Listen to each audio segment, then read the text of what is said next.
Bom dia, pessoal. A gente não conseguiu ter a nossa aula de segunda-feira. Era uma aula, a primeira aula de Leis e Newton, mas eu acho que a gente pode conversar um pouquinho online e vocês podem assistir, e é claro que a gente vai poder tirar dúvidas e fazer exercícios ao longo do curso. Na quinta-feira agora, a gente já vai fazer exercícios de Leis e Newton. Do ponto de vista conceitual, do ponto de vista qualitativo, a gente vai começar a falar sobre essas leis agora. Até o momento, a gente estava preocupado em estudar o movimento como o movimento em si, sem se preocupar com quais são as causas dele. A gente queria apenas descrever como era uma partícula se movendo no espaço. Essa partícula podia ser um projétil, um movimento balístico, essa partícula podia ser uma partícula em movimento uniforme, podia ser uma partícula acelerada no plano, acelerada horizontalmente, podia ser uma partícula de queda livre, mas a gente não tinha se perguntado em nenhum momento o que causa aquele movimento. A gente discutiu, eu acredito que a gente tenha discutido longamente sobre a ideia de movimento e principalmente o que não era movimento. A gente falou que não era movimento quando uma partícula estava parada ou em movimento retilíneo uniforme, ou seja, com velocidade constante, em um sistema de referenciais inerciais. A gente tinha introduzido sistemas de referenciais inerciais e, ao fazer isso, a gente tinha falado numa coisa que atende pelo nome de princípio da relatividade de Galileu. Aqui melhorou. Então, o assunto leis de Newton é um assunto que trata da origem do movimento, de como você ser capaz de prever, a partir do conhecimento de algumas grandezas, como uma partícula vai se mover. Então é um jogo que é absolutamente novo na história da física, certo? Você, conhecendo algumas coisas sobre como é a estrutura da física daquela situação, você é capaz de olhar aquilo e falar, não, esse objeto, esse sistema vai evoluir no tempo, ele vai ter uma dinâmica própria que pode ser conhecida, é cognoscível segundo equações da mecânica clássica. Então esse jogo de Newton, foi Newton que construiu isso, é absolutamente novo e ele é fantástico, não é trivial. Você não tem como dar uma aula de leis de Newton e explicar para alguém que é claro, que é óbvio, que isso é uma consequência de milhares de outros axiomas, como na matemática eu poderia mostrar que a soma dos ângulos internos do triângulo é 180 graus. Eu poderia mostrar propriedades de quadriláteros ou propriedades de formas de maneira axiomática, mas a física tem um componente que não é axiomática.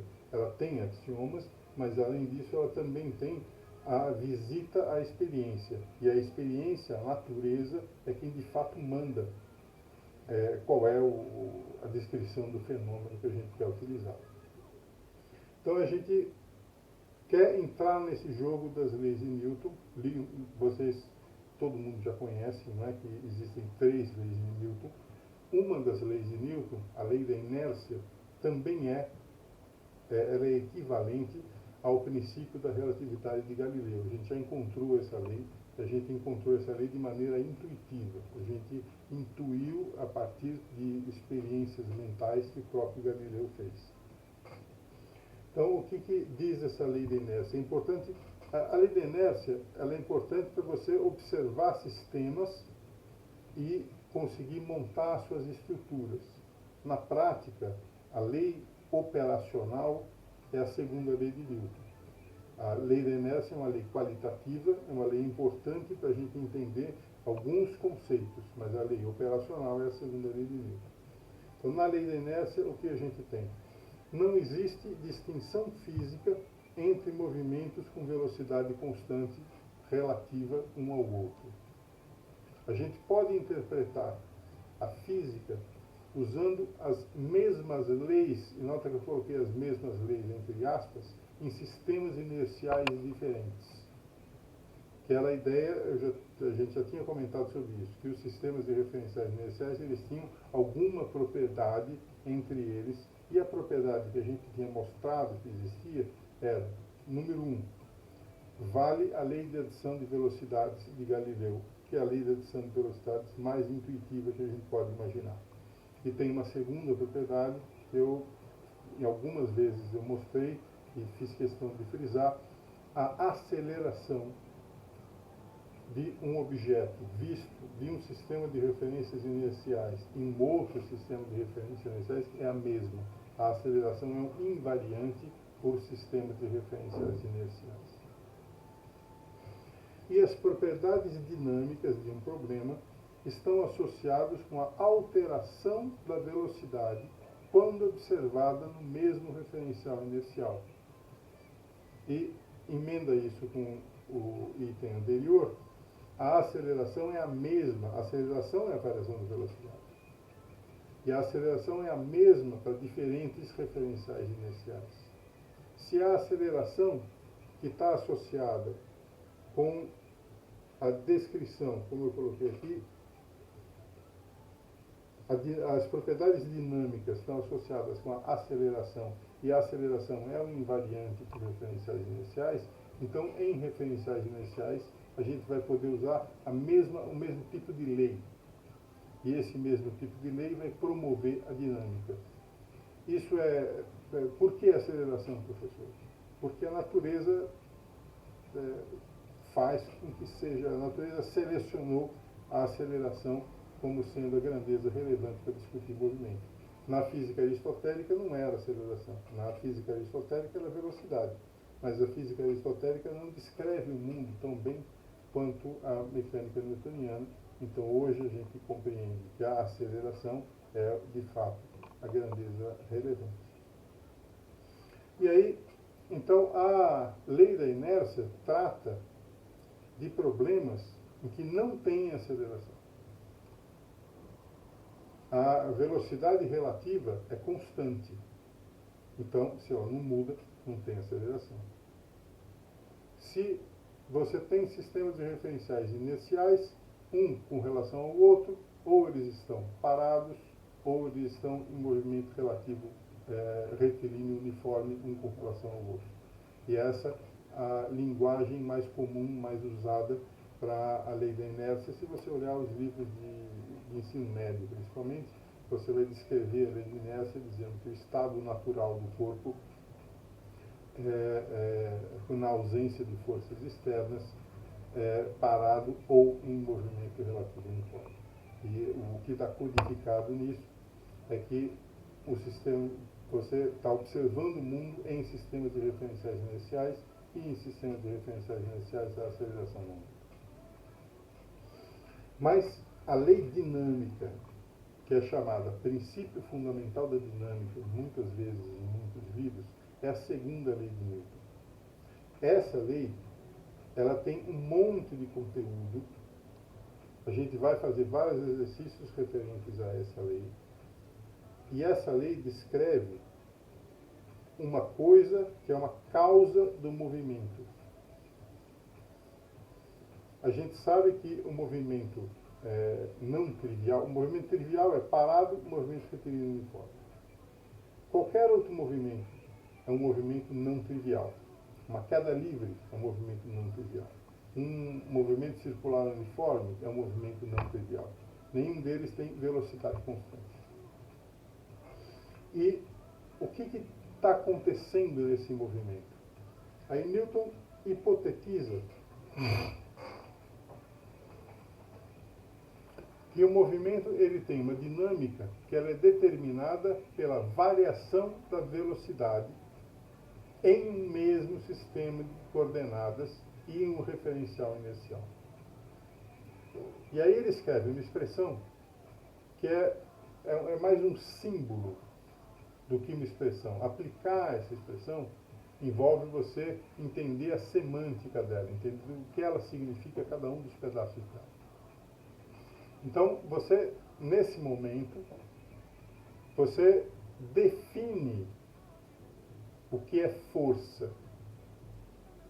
Essa coisa que está escrita do lado esquerdo da equação em azul aí, eu defino força como sendo um objeto matemático, e força é um objeto matemático, é um vetor, ele é um objeto matemático responsável pela produção de um estado de movimento diferente. E como ele produz esse estado de movimento diferente? Ele produz isso sendo uma fonte de movimento. Ele está associado com a variação da velocidade, que é a aceleração, que eu também posso escrever como a segunda derivada da posição. A primeira derivada da posição é a velocidade, a segunda derivada da posição é a aceleração. Então, nesse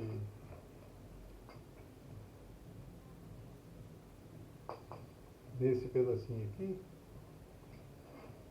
eu estou dizendo que existe uma relação linear entre a coisa que produz o movimento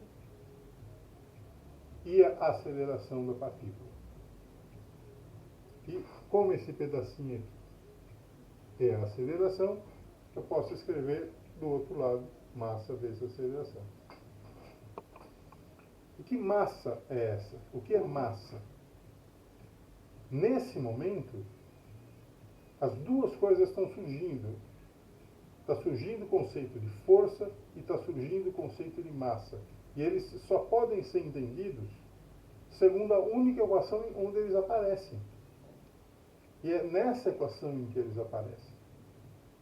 Então, força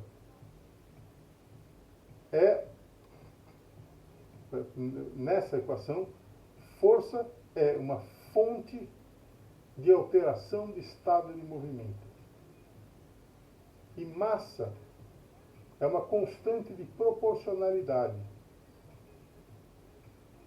dizendo para a gente o quanto a aceleração vai mudar se eu aplicar uma determinada força.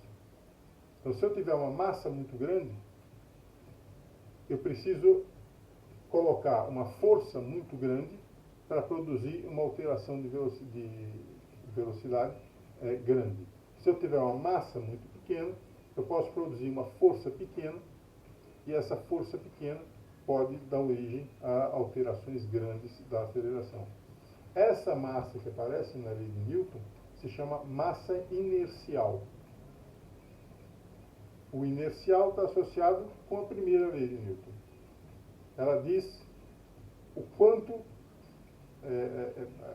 a intuição desse conceito é o quanto é difícil você alterar o estado de movimento de um corpo. E o estado de movimento de um corpo, naturalmente, a gente chama de inércia. Ele está ou parado, ou em movimento retilíneo uniforme, ou seja lá como ele estiver andando. Se eu tentar alterá-lo, ele apresenta uma dificuldade. Essa dificuldade é a massa. Então, esse é o conceito de massa inercial. Quando você escreve uma equação como essa, e você escreve essa equação em termos de vetores, você garantiu um monte de coisas ao mesmo tempo. Newton demorou para escrever isso de uma maneira equivalente a escrever com vetores, e não foi só Newton que começou a escrever isso, outras pessoas começaram antes a escrever. Mas a natureza vetorial, ela permite explicitar a simetria de Galileu. Você sabe, só de olhar para essa equação, que a simetria de Galileu está preservada. E você sabe, olhando para essa equação, que ela vai ser a mesma forma, então ela é covariante.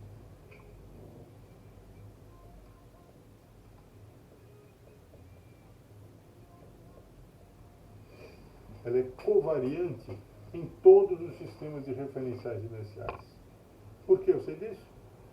Porque os referenciais inerciais não vão mudar vetores.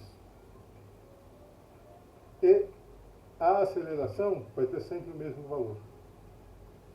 No sistema de referência, você vai transformar um vetor em outro vetor, então você vai ter trocas de R para R', no sistema de referência. Se você tem dois sistemas de referência aqui,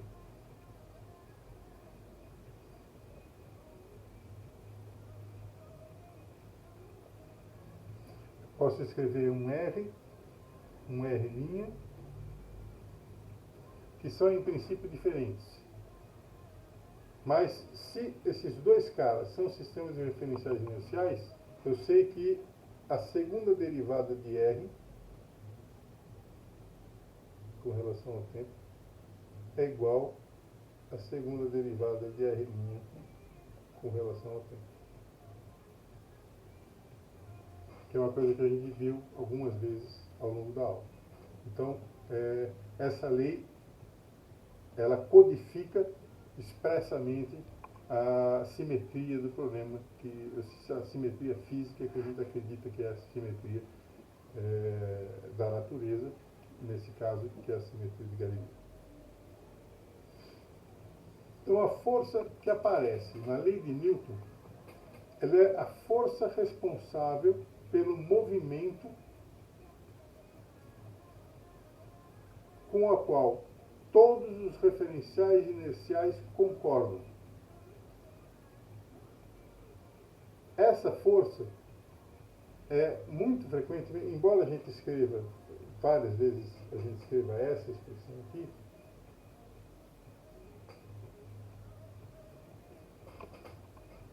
o pedaço que está aqui é um vetor. E uma soma de vetores é um vetor tanto quanto um vetor sozinho, ou uma soma de 300 vetores é um vetor tanto quanto sozinho. Quem é o vetor adequado para se colocar na lei de Newton? Todos aqueles que podem ser responsáveis pela alteração de movimento. Mas, professor, como é que eu vou saber qual deles é o responsável? Não se preocupe e coloque todos que você reconhecer como existentes no seu problema. Os que não forem responsáveis pelo movimento não vão gerar movimento na equação. Eles vão desacoplar da equação. E só as forças responsáveis por movimento é que de fato vão produzir movimento. Então aquela força, na verdade, é a força resultante total sobre a partícula, que é um nome longo para dizer a soma de todas as forças atuando na partícula. Algumas dessas forças, se você olhar com cuidado o exercício, você pode jogar fora, porque ela não vai fazer diferença nenhuma. Mas se você não jogar fora e você continuar usando a matemática do jeito rigoroso, do jeito correto, elas também vão desaparecer do seu problema. Você só vai ter um pouquinho mais de trabalho para achar vários zeros. Você vai achar várias situações em que você vai em zero. Então, a segunda lei de Newton é uma lei dinâmica, é uma lei que permite, a partir desse momento, ela permite, conhecendo a força, descobrir qual é a trajetória das partículas. Isso é o problema que dá origem ao problema da mecânica celeste, por exemplo. Se nós conhecemos qual é a força que o Sol faz na Terra, a gente é capaz de resolver o problema, que é a segunda lei de Newton, em que a força é a força que o Sol faz na Terra. Essa equação é uma equação que tem aceleração, mas a aceleração tem trajetória. Então, essa aqui é uma equação diferencial, que é uma equação da trajetória, e você pode resolver a trajetória. Também posso fazer o contrário. Também posso conhecer a trajetória da Terra em torno do Sol. Então, eu conheço R de t. E eu tento resolver essa equação ao contrário. Conhecendo a trajetória, eu conheço as acelerações e aí eu conheço as forças. E aí eu descubro quem é a força que seria responsável por fazer a Terra girar em torno do Sol. Posso achar, com alguma razão, que essa força não é exclusiva da Terra. Essa força é a mesma força que faria Marte girar em torno do Sol. Aí eu então fiz uma inferência, descobrindo qual era a força do Sol, E aí, agora, eu faço um outro passo de previsão, só que dessa vez para outro planeta, para Mercúrio, ou para Marte, ou para Júpiter, ou para Saturno, e assim por diante. Que foi vários exercícios que Newton acabou fazendo. Então, essa lei é muito poderosa, é uma lei que chama lei dinâmica, e ela provê essa informação para a gente. Dado um sistema inicial, dado uma configuração inicial, se você conhecer as massas, se você conhecer as posições, se você conhecer as velocidades iniciais, e se você conhecer as forças em qualquer instante, você é capaz de prever tudo o que vai acontecer com o sistema no futuro ou o que aconteceu no sistema no passado. Então, esse poder de previsão é uma coisa absolutamente nova na história da física, junto com a lei de Newton. Então, tem um monte de forças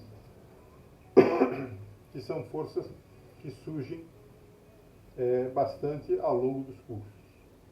Então, a gente tem uma força que a gente já falou um pouquinho, que era a força peso. A força... Não existe nenhuma regra que diz como que uma força deve ser. A única maneira de você saber como a força deve ser é você ir na experiência e testar. No caso da força peso, a gente verificou, quem verificou foi Galileu, não foi a gente, mas Galileu verificou que todos os objetos caem com a mesma aceleração. Se eles caem com a mesma aceleração, eles têm uma força que é dada por P igual a mg. Uma coisa como essa aqui. Porque a aceleração é a mesma, só que a massa dos objetos não é a mesma. Então, efetivamente, se eu tenho, imagina eu que sou o gordão caindo do quinto andar, eu vou ter a mesma aceleração de uma bolinha de papel que está caindo do quinto andar. Essa mesma aceleração é causada porque a gente tem forças diferentes, porque a minha massa é diferente da massa da bolinha de papel. Então eu tenho uma força diferente, uma força bastante maior do que a força da massa, de forma a garantir que a minha aceleração acabe sendo a mesma. Agora, tem uma sutileza no caso da força-peso, que eu apontei aqui com esse cor-de-rosa, que é uma curiosidade histórica, mas é uma curiosidade histórica bastante interessante. A gente pode fazer um monte de experiências de queda livre de diferentes objetos. E esses diferentes objetos todos caem a baixa altitude, eles caem com a mesma aceleração. E aí a gente pode achar que a força, qual é a natureza dessa força? A força-peso é uma força que a Terra está exercendo no objeto. Essa é a natureza dela. E é essa força que também é a força que você vai colocar na segunda lei de Newton.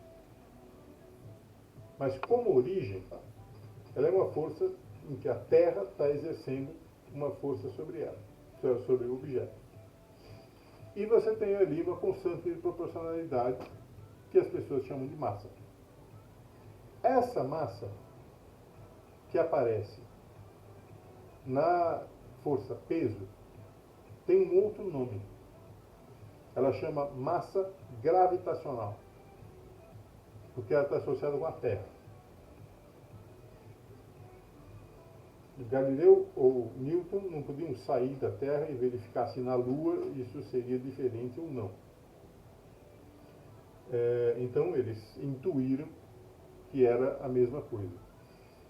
Várias pessoas ao longo da física intuíram que era a mesma coisa e propuseram um princípio chamado princípio da equivalência. Tem um nome chique do cara que propôs, é difícil de falar o nome dele, mas é esse aqui.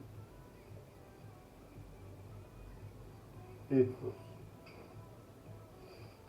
Então esse cara propôs o princípio de equivalência entre massa inercial e massa gravitacional. Esse princípio é fundamental para a gente colocar na lei de Newton, certo? Aqui a força, peso, de um lado é a força gravitacional, ela é mg, do outro lado ela é massa vezes aceleração, e se você tem as duas massas iguais, então você sabe que a aceleração causada pela força peso é a aceleração gravitacional, g. Vocês estão acostumados a achar que isso é verdade, mas isso não é um dado da natureza que todo mundo sabe, que é trivial. Você tem que provar isso. E demonstrar o princípio da equivalência é um sofrimento. Várias experiências foram feitas durante os séculos XVIII, XIX, XX e XXI, envolvendo, até hoje, as pessoas ainda fazem testes de princípio da equivalência, que seriam maneiras de verificar se ou a gravitação newtoniana falha. Hoje ninguém mais testa a gravitação newtoniana, mas as pessoas testam a mãe, quer dizer, a extensão da gravitação newtoniana, né, que é a teoria da relatividade geral. Então, vira e mexe, tem gente testando o princípio de equivalência para ver se a teoria da relatividade geral é válida ou não em milhares de situações cada vez mais difíceis. Até o momento, o princípio da equivalência tem se mantido constante. Não tem uma explicação exata de por que isso é, não tem uma simetria que permite garantir esse fato. Então, tem alguma coisinha na física ainda que precisa ser aprendida para você garantir que o princípio da equivalência é válido. Tem uma outra lei. Todo mundo conhece a terceira lei de Newton. Todo mundo conhece também o nome lei da ação e reação. E o nome lei da ação e reação é péssimo. Não é péssimo por causa do Newton, não é péssimo por causa da história da física, mas ele é péssimo porque as pessoas se apropriaram, fora da física, do conceito de ação e reação, sem ter nenhuma base científica. E aí você tem milhares de misticismos e religiões esotéricas defendendo como a lei da ação e reação é importante para a vida das pessoas, para as pessoas serem felizes, para você ter um coach bem feliz com você, porque você é capaz de se superar e ter o pensamento da riqueza, da bondade, ou seja lá o que for. E tudo isso é bom, eu não vou dizer que é uma grande besteira e porcaria, mas eu vou me restringir a dizer que é um monte de besteira e porcaria à medida em que você está roubando conceitos da física para tentar falar uma coisa que você poderia falar de outro jeito. E aí isso fez com que as pessoas acabassem tendo alguma dificuldade de entender realmente o que é a lei de ação e reação, porque a lei de ação e reação não tem nada a ver com a bondade do universo, ou com a justiça do universo. Também é verdade que a lei da ação e reação é uma lei má. Newton nunca usou essa lei propriamente dita. O que existe de verdade é um conceito chamado conservação de momento linear. Eu posso escrever, eu posso inventar uma grandeza chamada momento linear, que é essa daqui.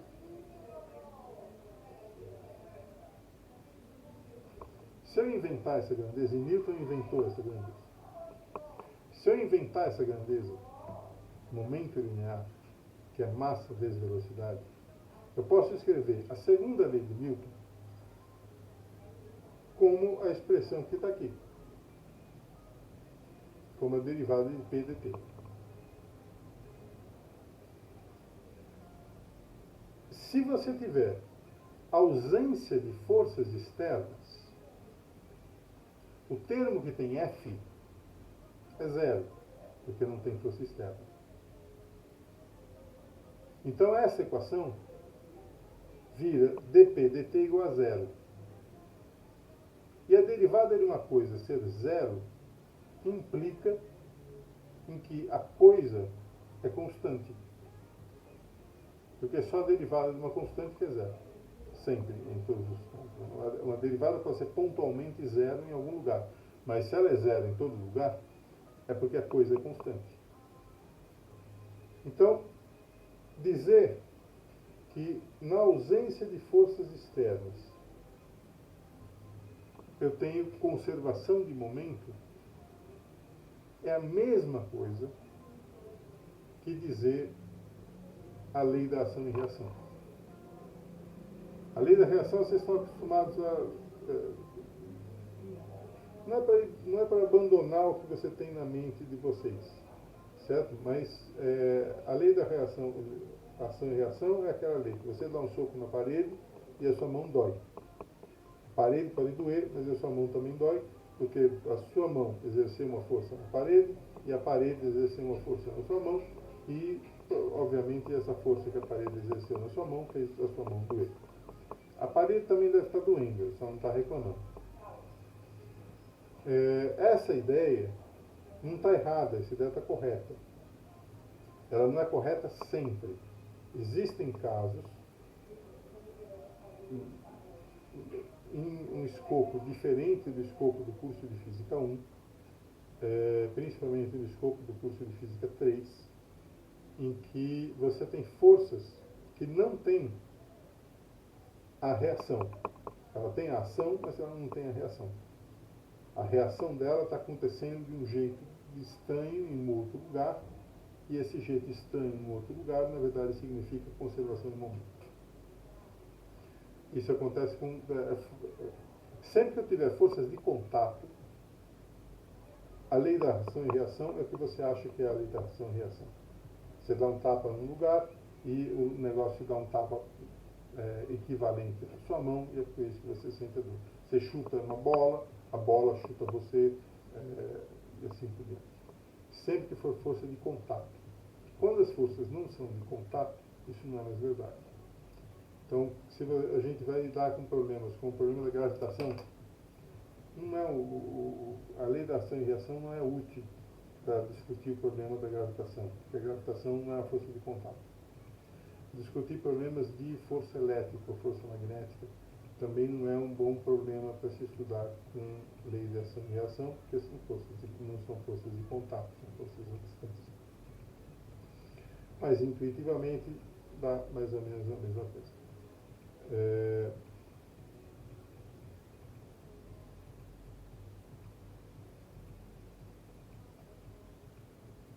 Então, existem as forças que aparecem na equação de Newton,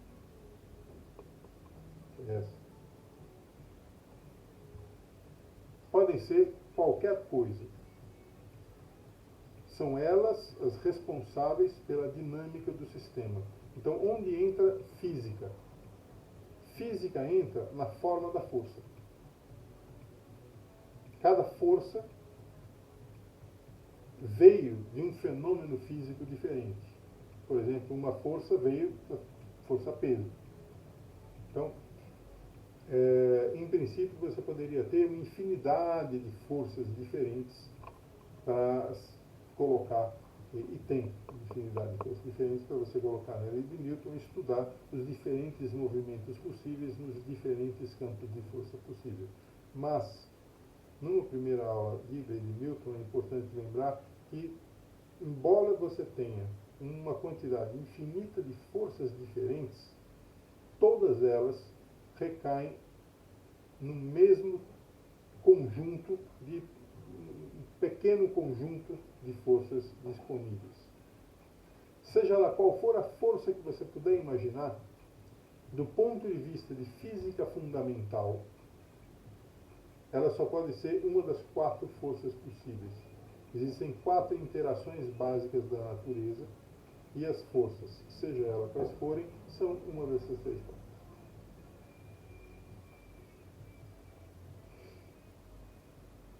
Então a gente tem A força da gravitação. Força da gravitação é aquela que acontece entre massas. Sempre que eu tiver massa, eu tenho uma força gravitacional entre elas.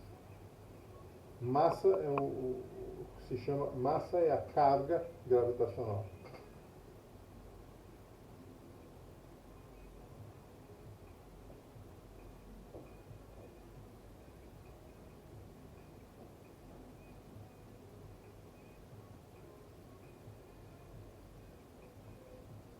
Então eu tenho a Terra com uma massa, eu tenho o meu corpo com uma massa, eu tenho uma interação entre os dois, essa força é uma força gravitacional, e eu posso chamar essa força, em vários casos, de força-peso. Se eu estiver em órbita ao redor da Terra, eu não vou mais chamar de força-peso, eu vou chamar de força gravitacional mesmo. Mas, na essência, ela é a mesma força. Força gravitacional parece uma força muito importante para a gente, mas ela não é tão importante para a gente. A força gravitacional modela o universo.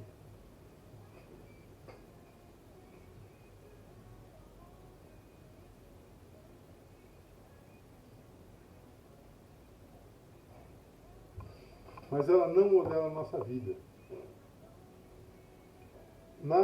A força gravitacional é muito, muito, muito fraca.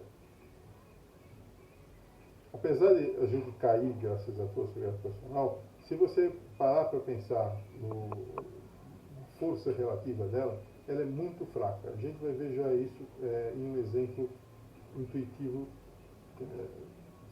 simples. Tem uma outra força, que é a força eletromagnética.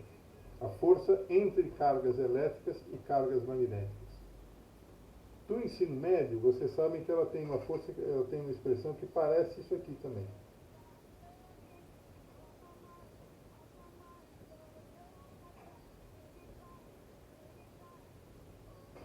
Tem outras forças eletromagnéticas envolvidas. Se as cargas estiverem se movendo, essa aqui é a força eletrostática. Se as cargas estiverem se movendo, essa força que está escrita aí não é exatamente verdade, mas para cargas paradas, a força eletromagnética é essa daí, que parece a força gravitacional. Mas essa força é muito, muito, muito, mas muito maior do que a força gravitacional. O que essa força faz que no nosso mundo, no dia a dia? Ela não está na tomada. Essa força está em todo lugar. Eu garanti que eu estou sentado numa cadeira e eu não estou caindo em direção ao centro da Terra. Se eu não estou caindo em direção ao centro da Terra, tem uma força gravitacional me puxando para o centro da Terra. Só que eu não estou indo para o centro da Terra. É porque a cadeira está me segurando. E como que a cadeira me segura? A cadeira segura porque ela tem matéria. Essa matéria é composta de átomos e moléculas. E existem interações eletromagnéticas entre esses átomos e moléculas que produzem uma superfície que a gente conhece como rígida. Isso é verdade para a cadeira, isso é verdade para a mesa, isso é verdade para um pedaço de papel. Eu não tenho aqui. Mas o pedaço de papel agora é importante.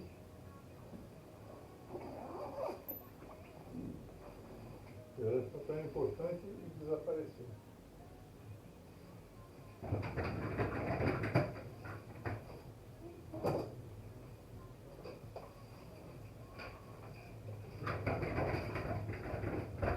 Eu vou colocar uma caneta em cima de um pedaço de papel. A Terra inteira está puxando essa caneta para o centro dela.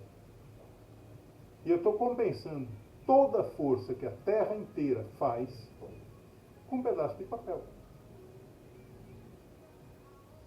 Isso é a ideia de quão mais forte é a interação eletromagnética comparada com a interação gravitacional. Então, o que modela as coisas. Por que a gente tem a forma que tem? Por que eu não sou amorfo como um gás? Por que eu tenho rosto? Por que eu tenho braço, perna? Por que eu consigo pegar coisas? Todas essas coisas por causa da força eletromagnética. Por que o mundo tem o relevo que tem? O mundo tem montanha, o mundo tem oceano, o mundo tem vales. Força eletromagnética. A força gravitacional não interfere essencialmente em nada. Então, na nossa vivência prática, é a força eletromagnética que produz os resultados mais importantes para a gente. Tem outras duas forças, que são a força nuclear forte e a força nuclear fraca. A força nuclear forte, ela é a responsável por garantir que o núcleo atômico fique unido. Se vocês lembrarem da infância de vocês, alguém disse para vocês que o núcleo atômico tem prótons e nêutrons. Mas se tem um monte de prótons dentro, pensa no núcleo de carbono, que tem 6 prótons. 6 prótons todos têm a mesma carga. E se você enfiar 6 objetos todos com a mesma carga, em um lugar muito pequenininho, esse objeto não deveria existir, deveria explodir. Porque você está enfiando um monte de carga igual no mesmo lugar. A força nuclear forte é a força que blinda esses núcleos juntos. E tem uma outra força que vocês também sabem que acontece. Se você pegar urânio é radioativo, radônio é radioativo, césio é radioativo, um monte de coisa é radioativa. Então tem coisas que se desintegram. As coisas que se desintegram radioativamente, se desintegram por causa da força nuclear fraca. Se fosse colocar numa ordem, numa escala de forças, a mais fraca das forças é a gravitação. Depois, o eletromagnetismo. Depois, a força nuclear fraca. Depois, a força nuclear forte. Existe um monte de indícios hoje de que essas forças não são independentes. É possível construir uma teoria unificada.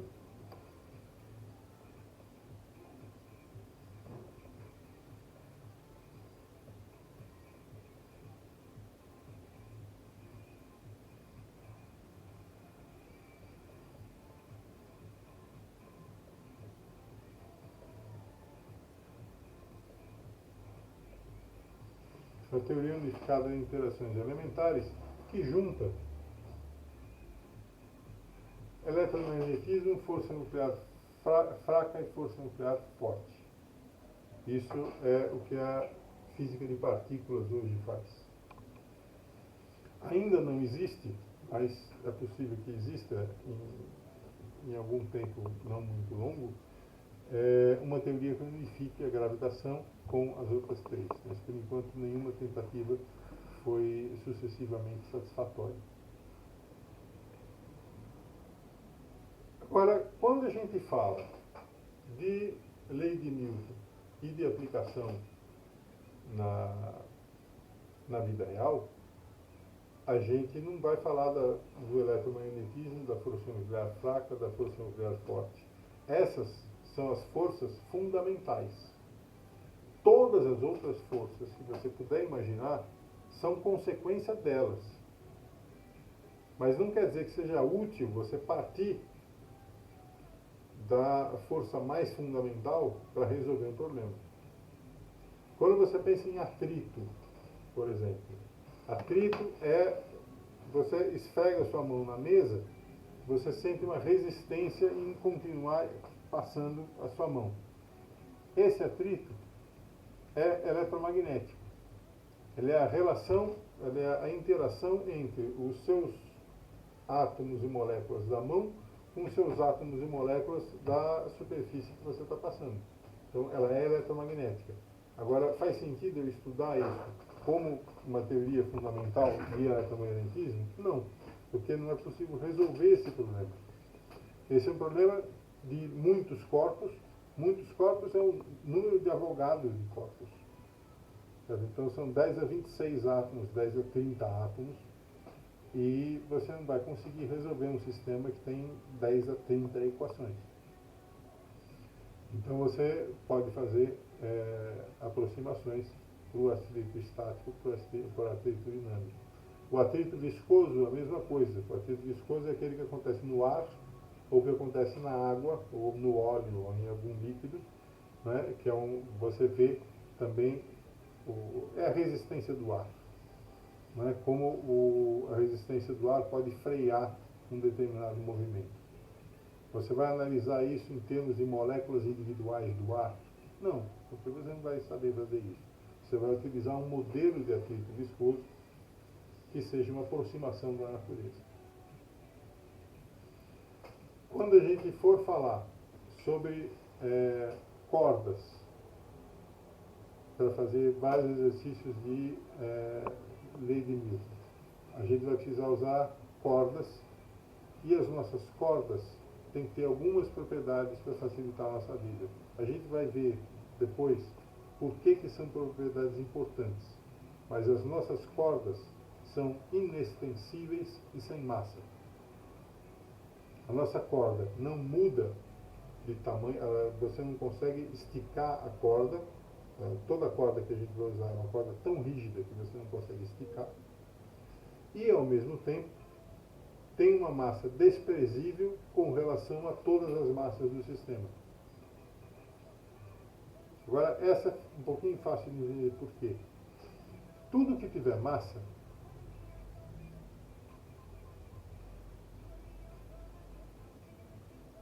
entra nessa equação.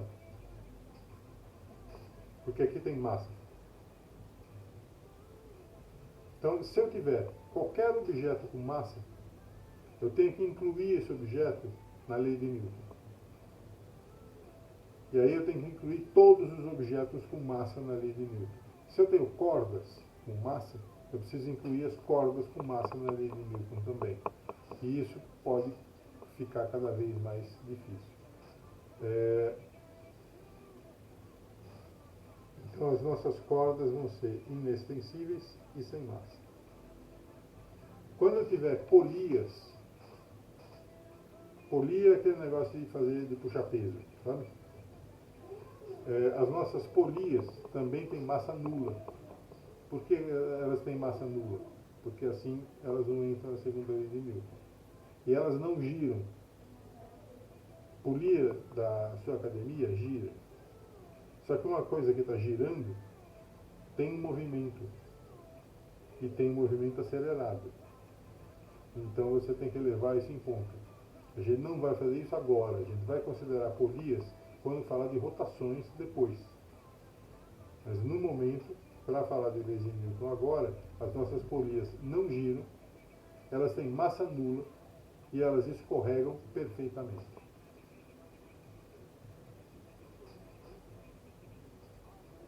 Eu vou dar uma interrompida aqui nesse vídeo para ele não ficar enorme, senão eu não consigo baixar. E depois eu faço alguns exercícios em leis de Newton. Até mais.